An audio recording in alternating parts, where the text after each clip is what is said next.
Thanksgiving, Father said, while Ma was carving ducks. Her cooking, though, was passable. She couldn't carve for shucks.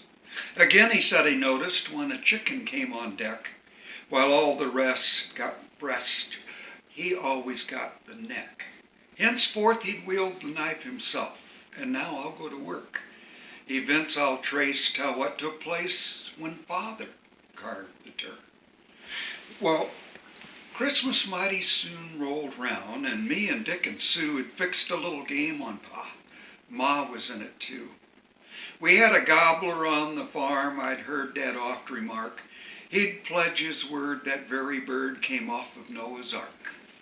Well, we chloroformed that gobbler because for hours we tried, no axe or gun, and we tried a ton, would penetrate his hide. But in the oven Birdie went, then Ma whispered with a smirk, there'll be some fun for everyone when Father carves the turk. 'Twas Christmas Day, the table gay with fixin's for a feast, and every guest dressed in their best, a score of them at least. As the hungry horde sat round the board, Pa took up the knife, all sharpened like a razor for the battle of his life. Then hushed was the din as Ma brought in that gobbler brown and slick, and Ma winked at me, I winked at Sue, and Sue she winked at Dick. Then each bowed their head as grace was said by the Reverend Mr. Burke. Then still as death we held our breath while Father carved a turk. Well, Dad shed his coat and bared his throat, and then he butted in. That gobbler's hide to cut he tried, but couldn't pierce the skin.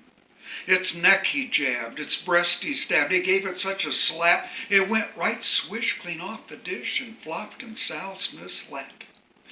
'Twas soon put back, and again Dad hacked. Oh, things were going some, when Dad's knife slipped and off it whipped the top of his poor thumb. While Dad stomped the floor and strange oaths swore, while the Reverend Mr. Burke begged heaven in prayer our lives to spare, while Father carved the turk. Well, we patched the old man's damaged thumb, and Dad, sad to relate, got up on the table and chased that turkey round the plate. One knee was in the gobbler's breast, the other in the pie, and gravy flew on me and Sue and hit the ceiling high. We ducked beneath the table. It was the safest place to go. While Dad was wrestling up on deck, we breathed a prayer below. Then came a crash, an awful smash. Long in my brain 'twill lurk, when on the floor with a deafening roar went Father and the turk. Well, we scrambled out and picked Dad up. You should have seen him prance. Carving knife stuck in his shoe and a fork stuck in his pants. Well, his beard was full of gravy. His eye was full of pie. Ere he could see him, I had to dig potatoes from his eye. Well, old Doc Jupp patched Father up and said 'twas very plain.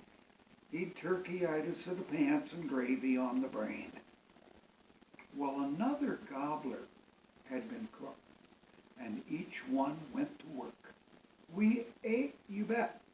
But don't forget, it was Ma who carved the turkey.